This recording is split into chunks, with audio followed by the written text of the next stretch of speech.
Okay, can you hear me okay in the back there? All right. So I'll try to make this talk practical, and I'll try to put in some things about what I think you might be asked on the boards, and we'll go from there. So we'll go a little bit about pathogenesis and predisposing factors about osteomyelitis. We'll talk a little bit about prosthetic joint infections, because this is something that we certainly see a fair amount here, and if you do internal medicine, you'll see this in your patients, because we've got an aging population and a lot more people are getting prosthetic joints. In fact, if you live long enough, you'll probably have a prosthetic joint yourself one day. Okay. Understand the appropriate clinical evaluation of patients with osteomyelitis and prosthetic joint infections, and recognize the common organisms causing osteomyelitis. And this is just a chapter that you might want to look at. So we'll start with a case first. This is a 69-year-old male presents to his orthopedic surgeon 9 days after having a total knee replacement of the right knee. He complains of increasing pain, swelling, and drainage from the incision. So just one thing that I want to point out here is that you might ask, was he febrile? And I think this is important from the standpoint that a lot of patients who have prosthetic joint infections are not febrile. So the absence of fever is in no way rules out this infection, and so don't assume that somebody's going to be febrile. If somebody has a native joint infection, they usually are febrile, but not with prosthetic joint infections. So what is the most likely diagnosis here? Well, we've kind of talked about this. What's the most likely organism here? Yeah, so Staph aureus, Staph epi, the answer is yes. Okay, that these are usually staph germs, and you can have gram-negatives, but it's probably just as likely to be a coag-negative staph as it is a Staph aureus. But that accounts for maybe half or a little bit more than half, and then the rest are made up by a smorgasbord of other organisms, and we have a slide that goes over that. So what's the most appropriate management of this particular patient? If you were to see this patient in your office, what would you do?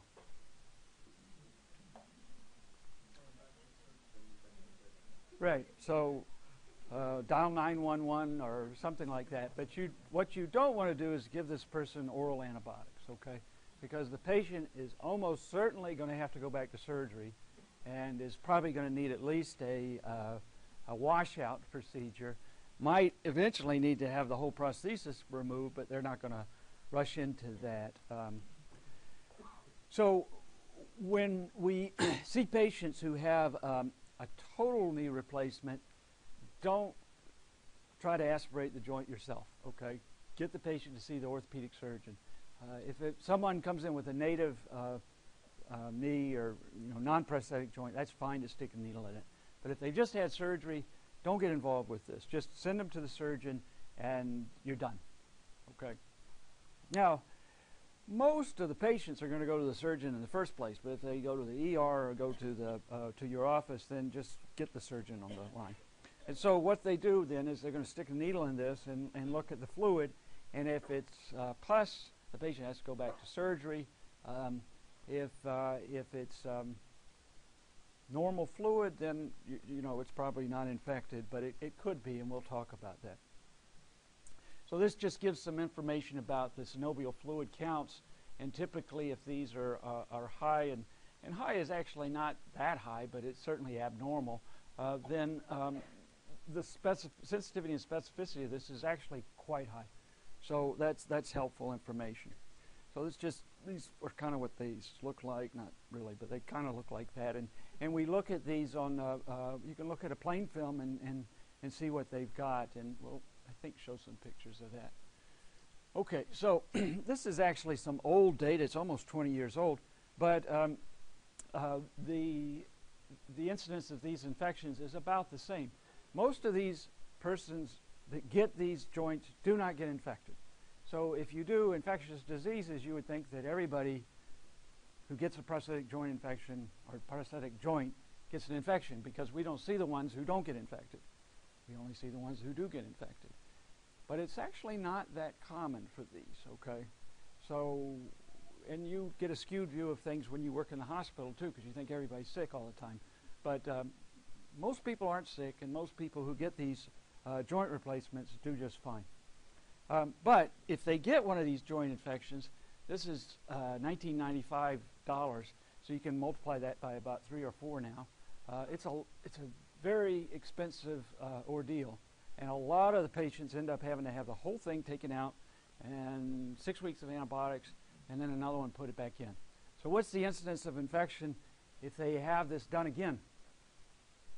So they got one, they got infected, they got it taken out, and they go back in.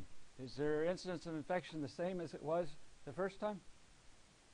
It's higher, okay, and higher is somewhere in the neighborhood of 5 to 10% or so.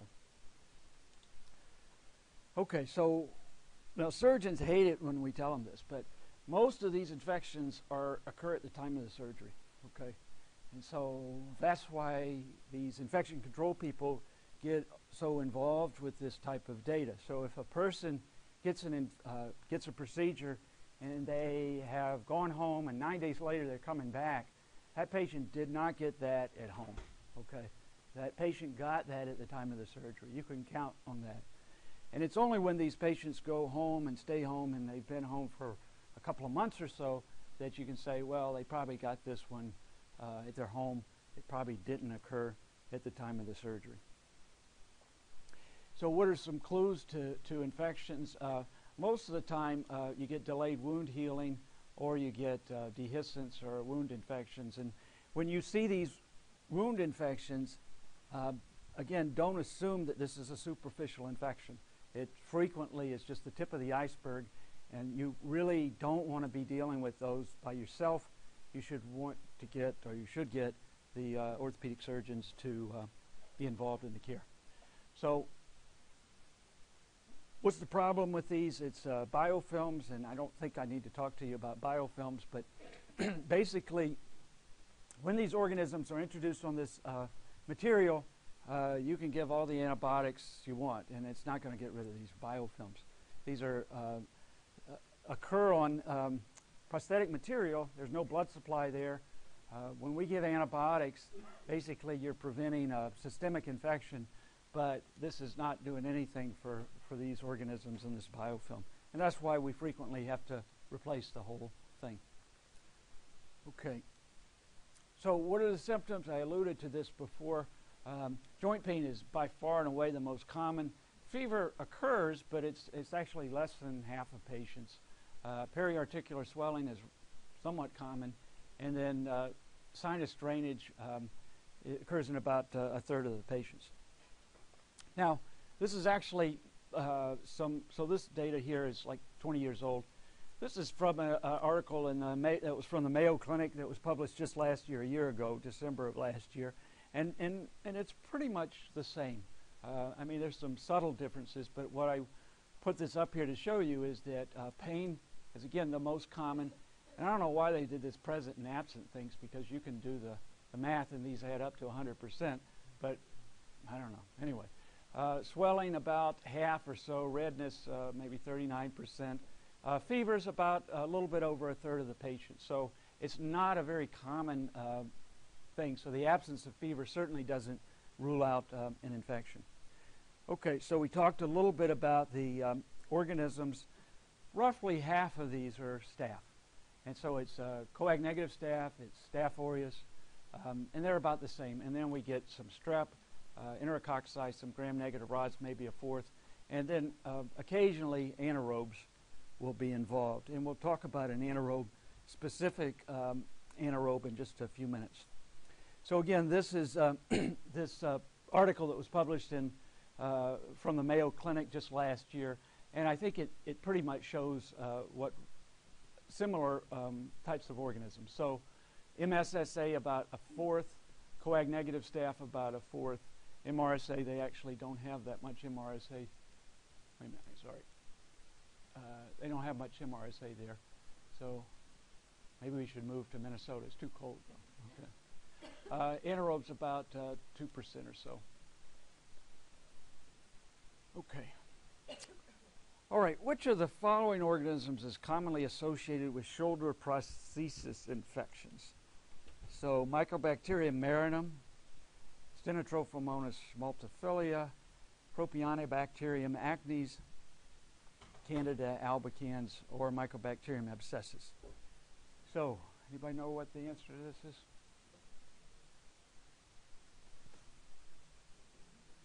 So how many, we'll do a show of hands. Mycobacterium marinum, anybody for that one? No. B, Stenotrophomonas? No. We got one hand over here. Propionibacterium acnes. Okay. Wow, okay. Candida albicans, anybody? Mycobacterium abscessus. 1, 2, 3. Okay, so most of you got it right. It's this one. So what is it about this one? So this organism, as its name implies, is a common organism in acne, okay? It's an anaerobe, and we talked about anaerobes before. What I can tell you is that this is a frequent contaminant, but if you were to see this organism that was isolated from a shoulder prosthesis, don't discount it. This is probably a pathogen in that situation. So I'm seeing a patient right now that the surgeon is very concerned about this particular organism, and I think rightfully so. Patient has no fever, has excruciating pain. His joint exam, other than he can't move his shoulder very much, is normal. There's no swelling, there's no warmth, and when you do the usual things that we do, like C-reactive protein and sed rate, they're normal. So all of these things in this particular organism aren't that helpful. And so what we have to do is we have to look for this, and we have to look for it in a pretty creative way. That is, this is an anaerobe, and it has to be held for about 2 weeks. So if you are seeing a patient that has a shoulder prosthesis and it's not working right, the surgeon will say, a smart surgeon would say, we're going to look for this one. And this surgeon actually said, I'm concerned about this organism. So the surgeons know about this because it's published in their literature. And you have to get a lot of tissue at the time of the surgery, and you have to have the microlab culture it anaerobically and look for this organism. So most of the time when you see, sorry, I don't know how to use this. Most of the time when you see this is a contaminant. If you see it in a shoulder, it's probably not a contaminant. And for some reason, this seems to be unique to shoulders because you don't see this organism commonly in prosthetic knee or prosthetic hip infections. Okay, any questions? So this is just some studies that were published in the last few years that have kind of gone over this Propionibacterium acnes thing. Okay, so what is done surgically? Debridement, and this idea of retention of the prosthesis has become very common. So for your purposes, if this happens early after the operation, that is within a couple of weeks or perhaps within 3 weeks, a lot of times the surgeon will be able to retain the prosthesis. If it happens 2 or 3 months afterwards, it's very unlikely that they'll be able to retain it, and they usually will do this two-stage exchange where they take everything out, put in these antibiotic beads, which is like voodoo medicine, but they do this all the time. There's absolutely no data that it works, but they still do it. And then 6 weeks of IV antibiotics, and then they start over. Now, in Europe, particularly in Germany and France, they do this one-stage exchange, and for whatever reason, this works pretty well. And I don't know why we don't do it here, but the success rate with this is every bit as good as this. And so you say, well, big deal. Well, it is actually a big deal because this is a lot more expensive. It's a whole lot more expensive, and it's a lot more time. So I don't quite understand why we don't do this here, but we don't. We do this. All right, and then if you've got somebody who's real old or is a surgical disaster, a lot of times we treat these patients with antibiotics and don't do anything and give them oral Septra or something like that afterwards. And you say, well, that's not going to cure them, and it absolutely won't. So the issue is not that we're going for a cure, It's just that the surgeon says we can't take this patient back to surgery. They're not a good surgical candidate anymore. And this is what we're going to do. Now, the final thing that occasionally we'll recommend, and I've certainly seen it happen, is if none of this works, you do an amputation. And so if it's the knee, you do above the knee amputation. If it's a hip, you do a disarticulation. I've seen that happen. If it's a shoulder, I've never seen that particular thing happen, but sometimes these things have to happen because we can't cure all these patients. Okay, I'll move on to this patient. So this is a foot, obviously, and here's the problem. And so questions, what is the most likely underlying disease of this patient? Diabetes, good. Okay, so this I don't think was a diagnostic dilemma, but this is, I think we'll go on to the next one. Does this patient have an infection?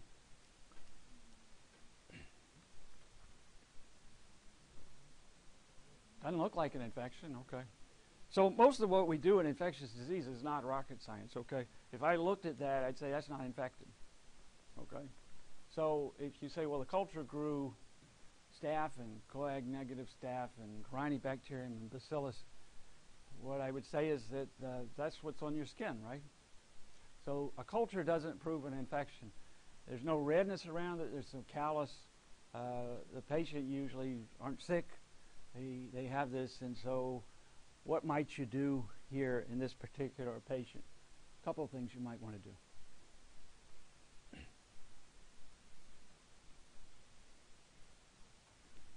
Did you get any blood work?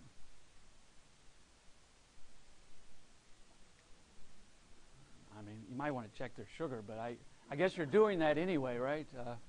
So I probably wouldn't do any blood work, but and I definitely would not do this, okay? But you probably want, if they don't have a podiatrist, you get them a podiatrist, okay? Because this is a problem, and they're going to have to see a podiatrist. They probably need this thing debrided. They need this callus cut out, and they need to get on some non-weight-bearing diabetic shoes, okay? All right. So what tests might be appropriate to do in this particular patient? Please don't say MRI, okay? ESR? I probably wouldn't do an ESR because my clinical suspicion for infection is not high, okay? What? A probe test. Well, so that's a good thing, but, you know, I'm looking at this. I mean, it doesn't look like you're likely to get bone, but we're going to talk about the probe to bone. So you can probe that. I doubt you'd get bone because it's not very deep. How about an x-ray, just a plain x-ray? That's probably what I would get. So why get an x-ray on this? Do we suspect infection? We don't really. But is this guy we'll assume it's a guy, maybe it's a girl. Is this person at risk for infection? Absolutely, okay. And if this person lives long enough, he's probably going to get an infection. So you want a baseline x-ray, and you're trying to see, because what you'll see if the guy comes in now and it looks infected, and you get an x-ray, and if there's nothing to compare it with, sometimes these changes are subtle, and they're not very helpful. But if you've got a comparison x-ray, then this might be worth looking at, okay? So I don't think they're going to ask you that on the boards, but I think that's probably what I would do. Okay. All right, so this is an article that was in JAMA, and I put the reference here. If you read anything, read this article, okay? It's not that long. It's about 5 years old. This is probably the best article I've ever read on what's practical for a workup of somebody who might have osteomyelitis of the lower extremity. And so we'll go over it a little bit. So what this looked at is some different things that you could do on physical exam, and what you can do by blood work, and what you can do by radiography. And it said, and this is a meta-analysis, and they looked at these things, and then they did this likelihood ratio. And so if a test was positive, then it had a positive likelihood ratio of X. And if the test was negative, here's the negative likelihood ratio. So a likelihood ratio of 1 is like no help, because you're comparing it to 1. If the likelihood ratio positive is high, then that's a good test. And if the negative likelihood ratio is low, close to 0, that's a good test. And so what you can see is that, as you mentioned here, this positive, probe to bone, this is a very good test, and it's also extremely cheap. Okay? You can do it in the clinic, and you don't really have to have a metal thing. You can get a Q-tip. It's the same thing. You're basically pushing this thing in and seeing if you can scratch on bone, and if you can, you pretty much got a diagnosis, because these likelihood ratios are extremely high. The negative likelihood ratio is not that bad, too, but it's not as good as this positive likelihood ratio. So what's some other things? Then bone exposure. If you see bone, you're practically done, okay? And then the other thing that I think is underestimated is simply the size of the lesion. So if you just measure it, and if the area is greater than 2 centimeters square, that has a very high likelihood of being osteo, okay? And then this ulcer inflammation, erythema, that's not so good. So it doesn't help you. I mean, it's not saying it's not an infection. It is saying it's probably, it doesn't necessarily mean it's osteo, though. Okay. All right, here's another test. Cheap, too. These other tests? Well, these are different studies. Okay, so this is study 1, this is study 2, this is study 3. So here's the summary, which is the summary of all these 3, and the probe to bone 6.4 in the 3 studies average. Okay, still not bad. Okay, and we're going to show you MRI in a minute. MRI doesn't look as good as this. All right, so here's another one. Cheap test, SED rate. If the SED rate's greater than 70, look at that likelihood ratio. And then the summary, so this is one particular study. Here's another one, the summary 11. That's pretty good. That's cheap. It's very cheap. It's not quite as cheap as a probe to bone, but it's pretty close. All right, so here's another one, and this is kind of busy, but these are all just plain films. These are not MRIs. And what you can see here, and this is the summary of all these things, is that a plain film has a likelihood ratio, and these are looking at things like cortical changes, about 2.3, and then the negative likelihood ratio is not about 0.63. So this is not great, but it's not bad, and plain films are relatively cheap. Okay, so what about an MRI? This is the same study. The likelihood ratio is 3.8. Now you say that's not bad. It's not, but it's not nearly as good as a probe to bone. It's not nearly as good as the SED rate, and it's about in the same range as the size of the lesion. And so a negative MRI is actually pretty good to rule it out. But how many in this room have ever seen a negative MRI? They're all positive, okay, for something. So I think this is like fantasy world here, that you're going to get a negative MRI. I've never seen one yet. They always say cannot rule out osteomyelitis. So these are extremely expensive, and likelihood ratio 3.8, and then let's back up and look at the SED rate. Likelihood ratio 11. So this costs about $10, and this one costs about $1,500. Now, did I say you should never get an MRI? No. You shouldn't get an MRI every once in a while. But don't get an MRI on every single patient because you want to rule out osteomyelitis. You can do some cheap things and probably get just as much information, maybe more. So we got this patient here, and this is yucky looking stuff. So if we looked at that last study, the yucky looking stuff doesn't have a very high likelihood ratio. But if we measure this, and this is, I don't know what it is, but if it's greater than 2 square centimeters, that's a fairly high likelihood ratio. About the actual ulcer or the area of erythema? No, it's the ulcer. It's just the hole, okay? So we stick something in here, and that's going in pretty far. Okay, this didn't end right here. It ends probably about over here. Okay. So, I mean, the only thing that didn't happen, it didn't come out the other end here, but it's pretty far in there. Okay.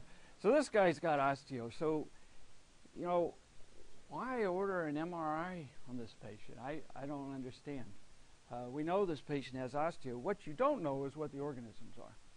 Okay. But you should know that you're probably not going to, or you shouldn't, send this guy home on Cipro, okay? It's probably not going to work.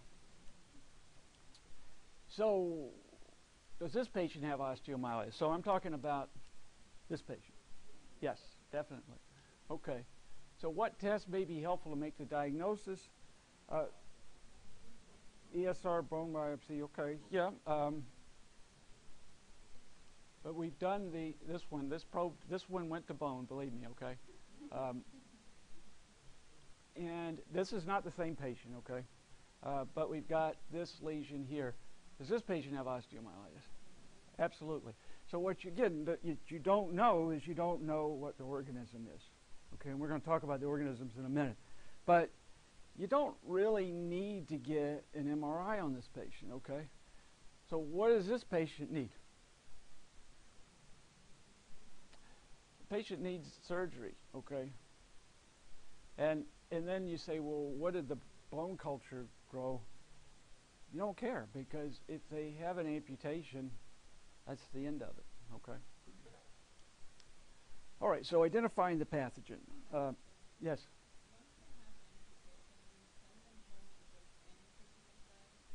Well, so the answer is it depends. So if the person has blood cultures, and if the patient's sick, you should get blood cultures, and we'll talk about that in a minute. If the blood cultures grow staph aureus, then you can't send the patient home, okay? Not yet, because we have to do the workup for the staph, which we're going to talk about in a minute.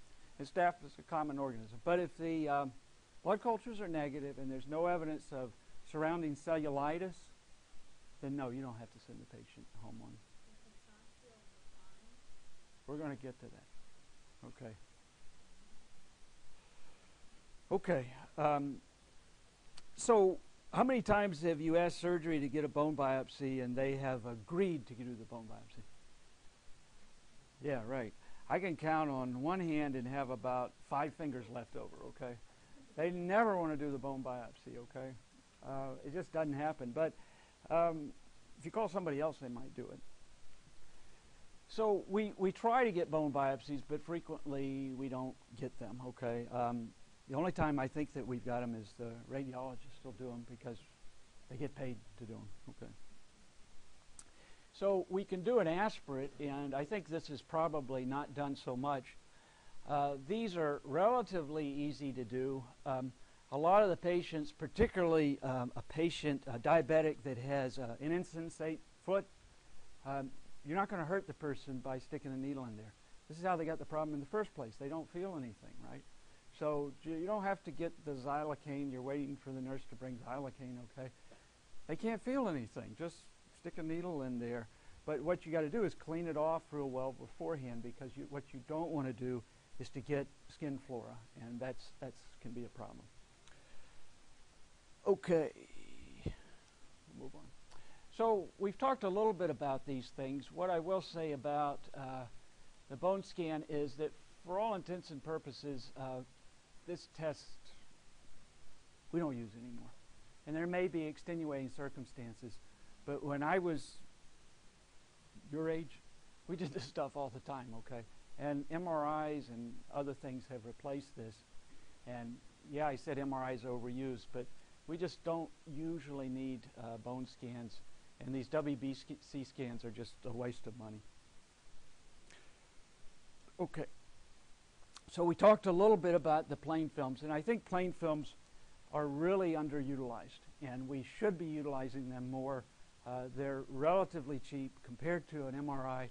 They're dirt cheap, and low radiation exposure with these, and you can get some information out of this, particularly if you put this in the context of the size of the wound, the sedimentation rate, and whether you've probed to bone or not. Okay, now what's the problem with the the plain films, well, as you probably know, they're not as sensitive, and particularly if this is a relatively recent problem. But most of the patients that we see, the diabetics, this has not been going on for a day or two. It's been going on for a month or two. And in that situation, if you've got osteo, this is now somewhere in the neighborhood of 90%, okay? So, after 3 or 4 weeks, the sensitivity of a plain film is not so bad. Okay, so I think we're getting to the vertebral osteo here, okay? 72-year-old male complains of low back pain for 3 months. He's had no response to ibuprofen in the heat, complains of intermittent chills and fever, and on exam he reveals decreased deep tendon reflexes in the right leg. So what test is appropriate in this patient? MRI. Yeah, this is a definite MRI, okay? And so why do you jump to an MRI and just not get a plain film? Well, so what are we concerned about here when we see this deep tendon reflexes in the right leg? Right. So that we're concerned about an epidural abscess. A plain film is not going to help us at all. A CT is not going to be as good. An MRI is a much better test. And so in somebody with chronic back pain and chills and fever and some abnormalities on neurologic exam, you jump right to an MRI, okay? And you don't schedule the patient for an MRI as an outpatient, okay? You admit this patient to the hospital and get them to have an MRI. Because if you don't, they could have serious problems. We'll talk about that. So the MRI is the test to do. So this basically some plain film here, and you see some abnormality here, but we're not going to pick up an epidural abscess there. On the CT, of course, this shows up much bigger, okay? But again, we don't see this soft tissue abnormality. This is a bone scan, and again, this is an abnormal test, but don't get a bone scan. It's just not very helpful. So the MRI would show this epidural fluid collection, and this would be a situation where you'd want to get the neurosurgeon involved. Now,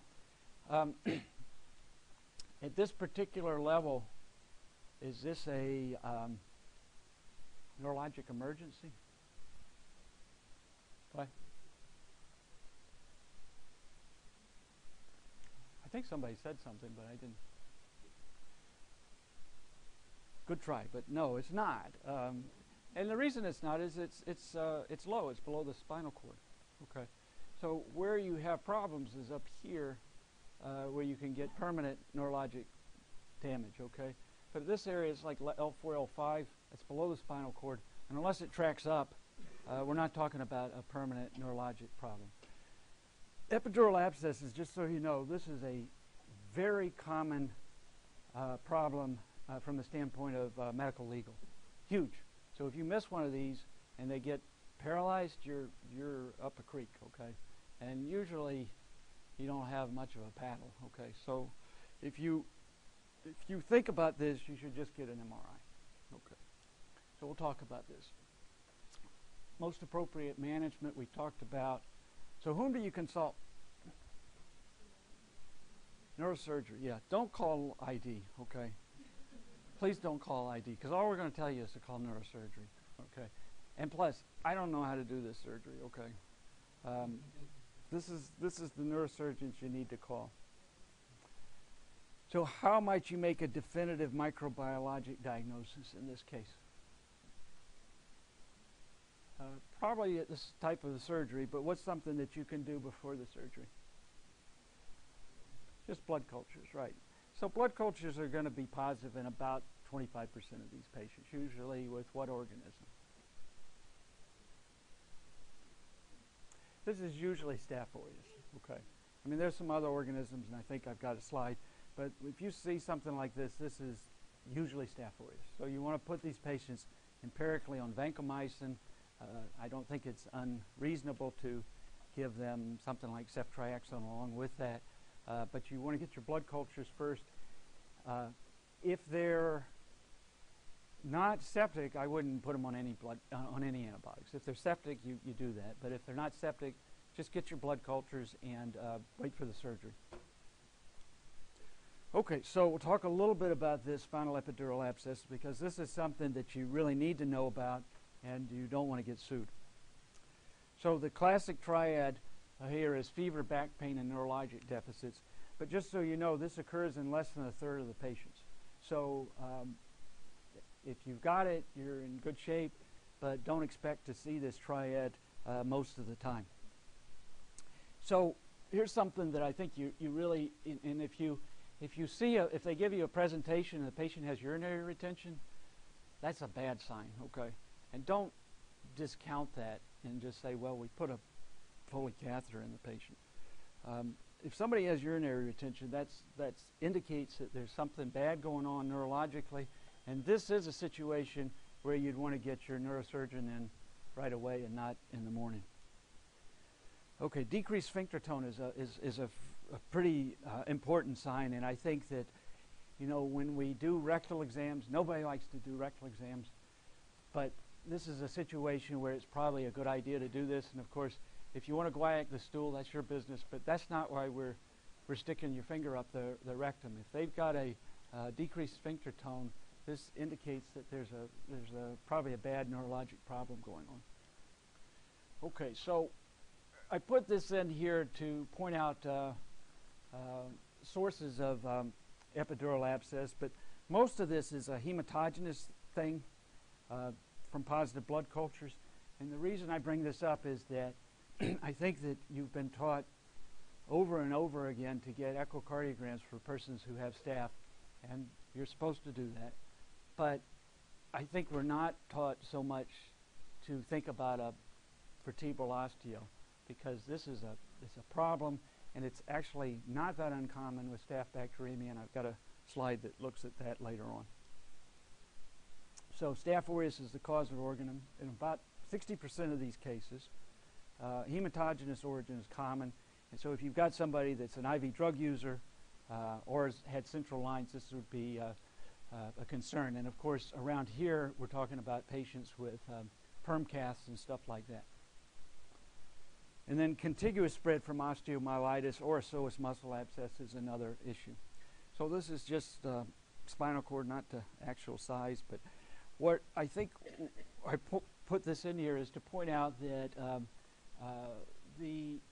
where we're usually seeing this problem is in the epidural space, but as we see, as we'll point out in the next couple of slides, this is the posterior, this is anterior, most of this is sensory, so initially if you've got a posterior abscess, you're going to get sensory symptoms. If you've got an anterior, you're likely to get motor symptoms here, but you can get both, and it depends on how much of a problem this is. So direct compression is one thing. Thrombosis and thrombophlebitis of nearby veins, that's very common. Interruption of arterial supply, and we'll show an example of that in just a minute. And then focal vasculitis, and then bacterial toxins. So this, of course, is just a schematic, but you can see how when this is posterior. So we turn things around. Here's anterior, here's posterior. And a lot of these are posterior, but you would predominantly, at least initially, see sensory signs because this is the posterior column. But if you've got compression here, then you could develop then motor signs. So this is, how many have ever heard of this artery of Adam Kiewitz? Okay, you have heard of it. Okay, so until about a year ago, I'd never heard of it. So how did you hear of it? Oh, okay. Tell me what you know about the artery of Adam Kiewitz. No, there's definitely one. Yeah, so pretty much everybody has this artery of Adam Kiewitz, and it's an important artery. So we saw a patient who had staph aureus bacteremia and developed a paraplegia, not able to move his legs. I was convinced he had an epidural abscess, and took us forever to get an MRI. I couldn't believe how long it took. Fortunately, he didn't have an epidural abscess, but he had a thrombosis of this artery of Adam Kiewitz and was paraplegic. Now, there's nothing you can do for that one. If have an epidural abscess, you get the surgeon in, they drain it, and as long as it's done within about 24 hours, the prognosis is not so bad. So I put this in here because I had never seen that before, but it can happen. If it happens, the patient's out of luck because that's just too bad. But this person won't ever be able to walk again. Okay, this just goes over the different columns on the spinal cord. So I put this in here for a reason. So this shows you that where these things happen.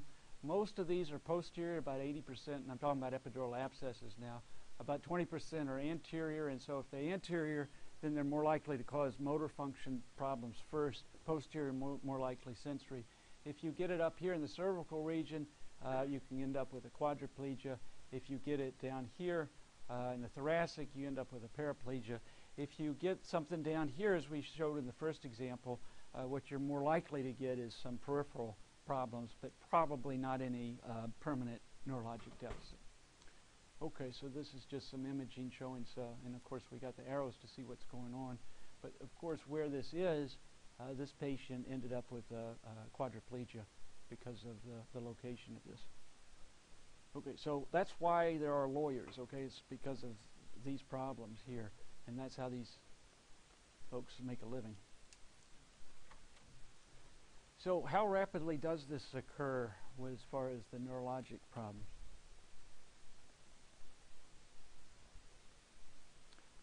Days?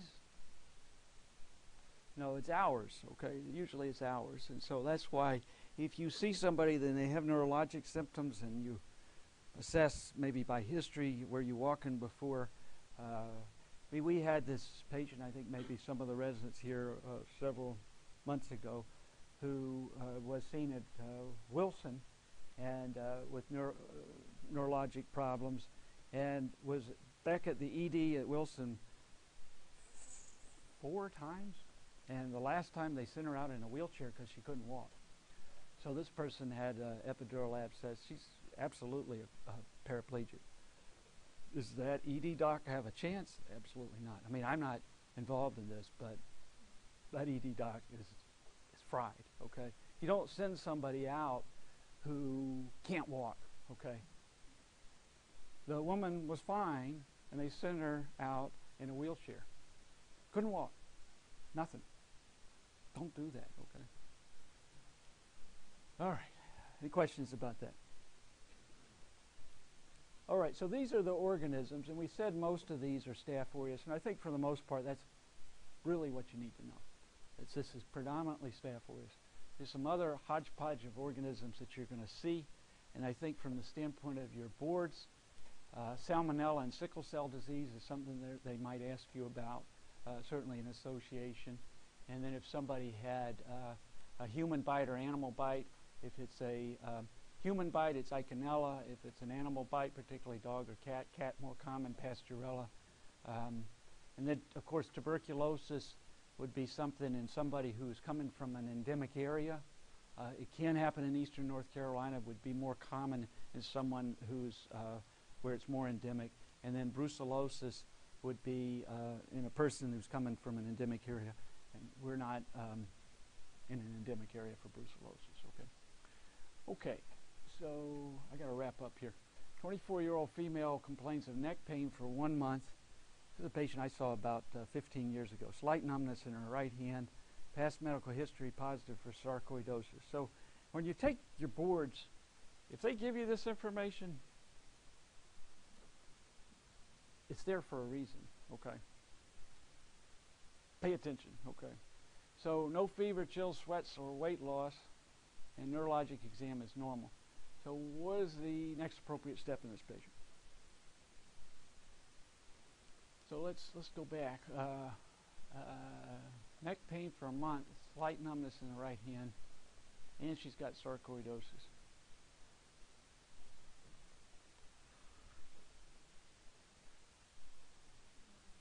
MRI, yeah, that's it. Okay, you do an MRI, okay, because any other test you do is not going to be that helpful, okay. So this is the MRI. All right, so here's the problem. And this is her spinal cord, okay? So this is anterior, and it's compressing right there, all right? That's kind of odd because you say, well, it's anterior, you'd expect her to have motor things, but she had sensory. So she didn't read the book, okay? But, so what do you think here? And how are you going to make a diagnosis here? You know she's got an epidural process.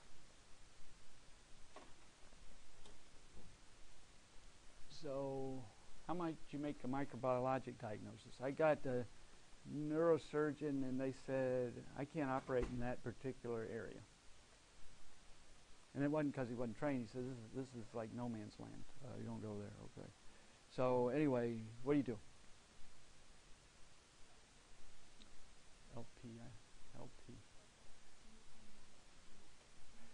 Yeah, so we sent this lady to the radiologist, and they stuck a needle in it. I wouldn't do an LP in this situation because it's a fairly low yield, and where you really want to do is to have a needle. And so even though the surgeon said, I'm not going to operate on that, the radiologist said, no problem. Okay. So what is a microbiologic diagnosis? What would you expect? So again, let's keep in mind this is a patient with sarcoidosis. What would you think about a patient with sarcoidosis? What?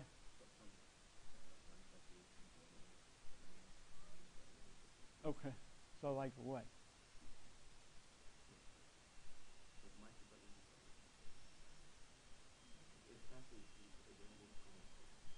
Yeah, but okay, so staph certainly should be considered in the differential. I wouldn't discount staph, but because she's got sarcoidosis, what's she at risk for?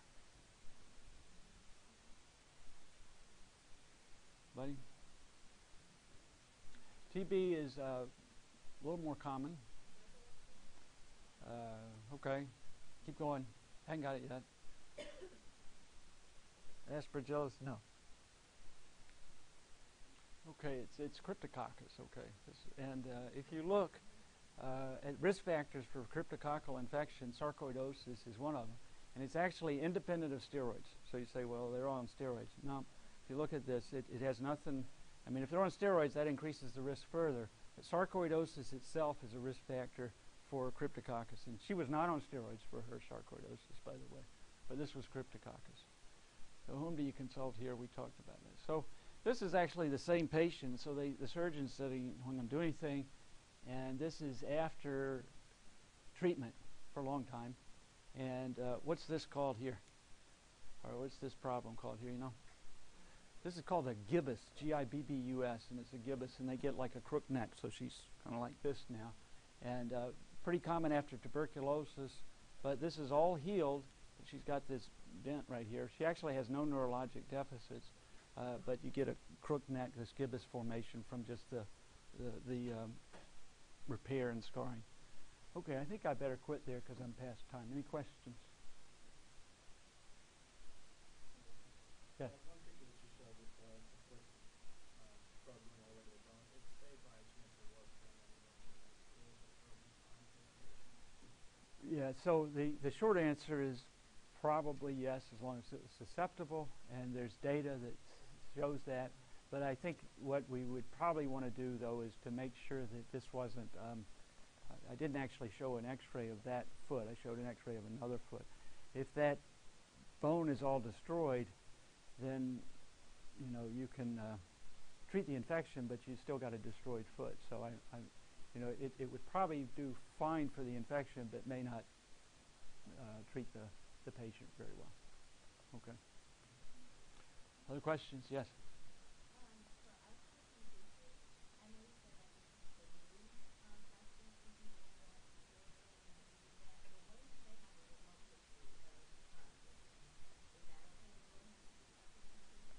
You mean you as opposed to the surgeon, the orthopedist? I would say no. That I would not recommend doing that. And I'm not saying that that you'd always mess up. Okay. What I'm saying is that that if a surgeon does this procedure, the surgeon really needs to be involved in the care of the patient. And you're probably going to do nothing but tick the surgeon off if you stick a needle in that. So I would just call the surgeon. And what you're doing is you're trying to get in touch with the surgeon that did the knee. Okay, because what surgeons do not like to do is to do another surgeon's dirty work. And this is definitely dirty work because it's a mess. So I would recommend not tapping a prosthetic knee unless there's absolutely nobody else that's going to tap it.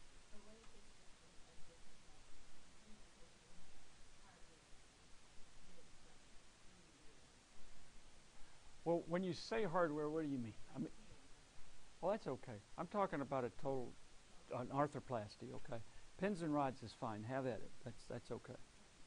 Okay. Yes, sir. Anyone with Staph aureus bacteremia, do you scan them up and down the spine, or No. do they fill out exams? Yeah.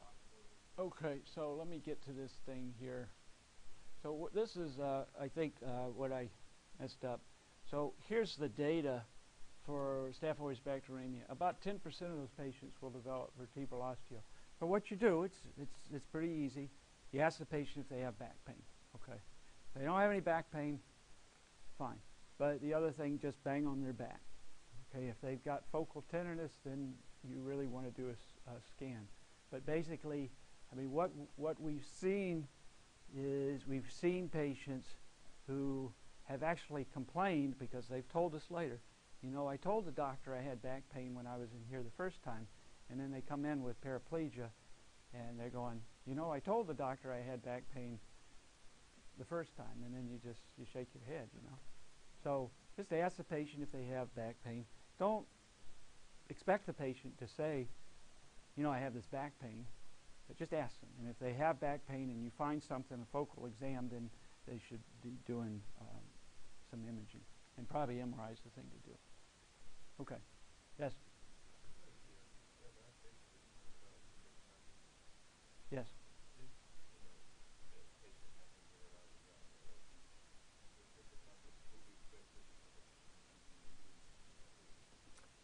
Yeah, I think in that particular patient, we actually ended up doing an LP and it was negative.